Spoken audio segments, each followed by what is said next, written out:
semuanya, di kesempatan kali ini kita akan membahas nilai-nilai kemanusiaan yang ada di dalam media sosial. Mulai dari pengertiannya, perkembangan, serta kaitan dari nilai-nilai kemanusiaan yang ada di dalam media sosial. Tapi sebelum itu teman-teman, izinkan kami memperkenalkan dulu kelompok kami, yaitu dari kelompok 2 dengan mata kuliah Psikologi Digital yang diampu oleh Bapak Andre Mustafa Mehan MPD. Dengan anggotanya yang pertama, yaitu saya sendiri, Telia Mulia Syafitri. Kemudian ada Vera Junianti, Saudara Aldo Toto, dan terakhir ada Saudari Cendana N. Erna Baban. Halo Sobat Mahasiswa, kali ini kita akan membahas tentang nilai-nilai kemanusiaan dalam media sosial. Kira-kira teman-teman udah pada tahu nggak sih apa nilai-nilai kemanusiaan yang ada di dalam media sosial?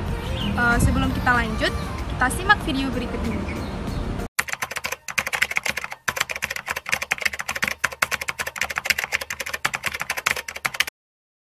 Dengan kakak Lili Oktarina, Sahrani Amalia, Pengalati Pak Asmur, Jasmine, dengan saya Syadrina Aulia Zahra, Herlina, dari Prodi Arkeologi, Fakultas Ekonomi dan Bisnis, Unja.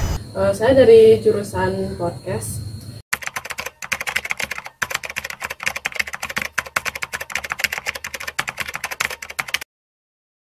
Ada. Kalau menurut saya, dengan media platform yang saya gunakan setiap hari tentu pasti ada. Ada. Oh iya ada. Ada.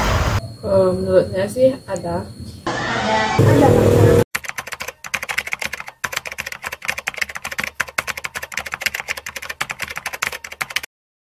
Sangat penting. Menurut saya sangat penting. Penting. Penting banget. Bisa dikatakan sangat penting. Itu kayaknya sih penting-penting.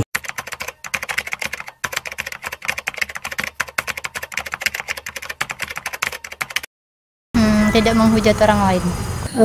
Menurut saya kan menggunakan TikTok. Saya juga banyak menemukan video tentang nenek-nenek atau kakek yang sedang berjualan, dan saya merasa di sana ada sisi nilai kemanusiaan yang membantu kakek nenek tersebut untuk melanjutkan dagangan mereka. Tidak menghakimi. Tidak menghakimi dan memikirkan perasaan orang lain.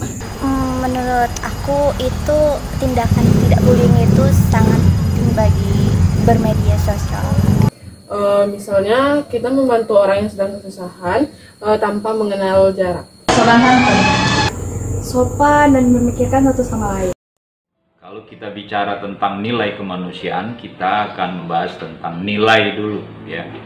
Kalau dari segi pengertian, nilai itu adalah alat yang menunjukkan alasan dasar bahwa cara pelaksanaan atau keadaan akhir tertentu lebih disukai secara sosial dibandingkan cara pelaksanaan atau keadaan akhir yang berlawanan. Jadi dia semacam alat ya, yang memberikan alasan. Kamu bagus loh, kamu pinter loh. Ada argumen yang kita gunakan alasan bahwa dia itu bagus, bahwa dia pinter. Ya, karena kita tahu parameter bagus itu apa, parameter pinter itu apa. Ya. Nah, lalu kemudian juga bisa kita pahami nilai adalah sesuatu yang memuat elemen pertimbangan yang membawa ide-ide seorang individu mengenai hal-hal yang benar, baik atau diinginkan. Dia sebagai semacam alat yang memberikan kita untuk mempertimbangkan sesuatu. Menurut saya memberikan nilai apa ya untuk dia? Atau saya memberikan nilai berapa ya untuk dia? Itu juga elemen pertimbangan. Bertindak yang baik, berdiskusi yang baik gitu ya, bermedsos yang baik, semua itu nilai-nilai kemanusiaan yang harus kita lakukan. Nilai kemanusiaan merupakan nilai-nilai yang sifatnya universal dan dapat membentuk karakter siswa. Nilai-nilai kemanusiaan ini juga terdiri dari kebenaran, kebijakan, kedamaian, kasih sayang, dan tanpa kekerasan. Media sosial adalah sebuah media online di mana digunakan bisa dengan mudah untuk berpartisipasi, berbagi, menciptakan isi melalui blog, jejaring sosial, wiki, forum, di mana di dalam dunia virtual ini paling banyak dan paling umum digunakan oleh masyarakat di Indonesia. Media sosial merupakan sebuah media online yang mendukung interaksi sosial. Media sosial juga menggunakan teknologi berbasis web di mana dapat mengubah dari komunikasi menjadi dialog interaktif. Menarik sekali bukan teman-teman sekalian? Setelah kita melihat video tadi, lalu bagaimana perkembangan media sosial dari awal sampai dengan sekarang? Berikut penjelasannya. Pada tahun 1978, awal dari penemuan sistem pawan buletin yang memungkinkan untuk berhubungan dengan orang lain menggunakan surat elektronik ataupun mengunggah dan mengunduh perangkat lunak. Semua ini dilakukan masih dengan menggunakan saluran telepon yang terhubung dengan modem. Berkembangnya media sosial pada tahun 1995, kelahiran dari situs GeoCities. Situs ini melayani web hosting, yaitu layanan penyewaan penyimpanan data-data website agar halaman website tersebut bisa diakses dari mana saja. Dan kemunculan GeoCities ini menjadi tonggak dari berdirinya website-website lain. Pada tahun 1997 muncul situs jejaring sosial pertama, yaitu sisdegree.com. Walaupun sebenarnya pada tahun 1995 terdapat situs classmates.com yang juga merupakan situs jejaring sosial, namun sisdegree.com dianggap lebih menawarkan sebuah situs jejaring sosial dibanding classmates.com. Pada tahun 1999 muncul situs untuk membuat blog pribadi, yaitu Blogger. Situs ini menawarkan penggunanya untuk bisa membuat halaman situsnya sendiri, sehingga pengguna dari Blogger ini bisa membuat hal tentang apapun, termasuk hal pribadi atau untuk mengkritisi pemerintah, sehingga bisa dikatakan Blogger ini menjadi tonggak berkembangnya sebuah media sosial. Dilanjutkan pada tahun 2002, berdirinya Friendster, situs jejaring sosial yang pada saat itu menjadi booming dan keberadaannya sebuah media sosial menjadi fenomenal. Pada tahun 2003 berdirinya LinkedIn. Tak hanya berguna untuk bersosial, LinkedIn juga berguna untuk mencari pekerjaan, sehingga fungsi dari sebuah media sosial makin berkembang. Pada tahun 2003 berdirinya MySpace. MySpace menawarkan kemudahan dalam menggunakannya, sehingga MySpace dikatakan situs jejaring sosial yang user-friendly.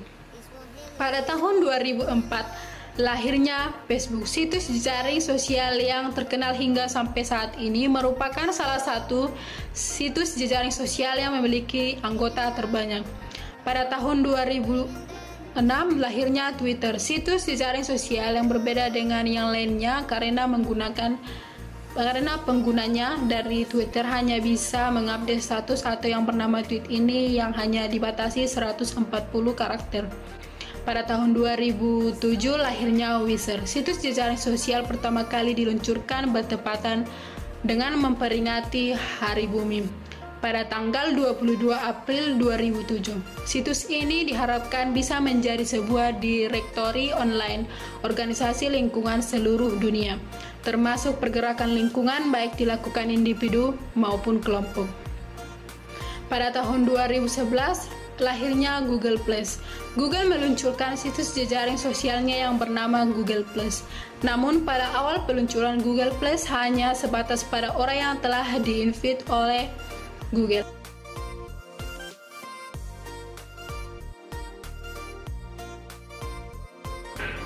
Selanjutnya adalah perkembangan nilai-nilai kemanusiaan, terbagi atas 4 dimensi. Yang pertama yaitu dimensi ekonomis, yaitu karya manusia mengolah yang materi atau barang-barang hingga berguna bagi manusia itu sendiri. Yang kedua, yaitu dimensi teknik, yaitu olahan manusia untuk mengembangkan potensi-potensi atau kemungkinan-kemungkinan dan sifat dunia materi dengan memanfaatkan hukum alam dan mengembangkannya menjadi ilmu teknik. Yang ketiga yaitu dimensi kebudayaan, dalam arti sempit yaitu ekspresi diri, rasa cinta, jiwa manusia serta dalam mengolah dan mengangkat alam. Ekspresi paling menonjol di sini adalah penggunaan budi untuk mengolah dunia materi. Yang keempat yaitu dimensi civilization atau peradaban, sebagai proses mempersantun ekspresi dalam budi bahasa dan ungkapan yang berkeadaban. Setelah melihat video tadi, kita bisa mengetahui bagaimana nilai-nilai kemanusiaan yang ada di dalam media sosial dan juga perkembangan media sosial mulai dari awal sampai dengan sekarang. Terima kasih kepada teman-teman mahasiswa yang telah menonton video ini. Semoga video ini bisa menambah pengetahuan dan wawasan sobat mahasiswa. Kami pamit undur diri. Terima kasih. Terima kasih, Kak. Sama-sama. Oke, terima kasih kepada Kakak Sabrina. Terima kasih ya, Kak. Terima kasih, Kak. Iya, sama-sama. Baik, terima kasih ya, Kak. Sama, saling dulu Kak. Oh iya.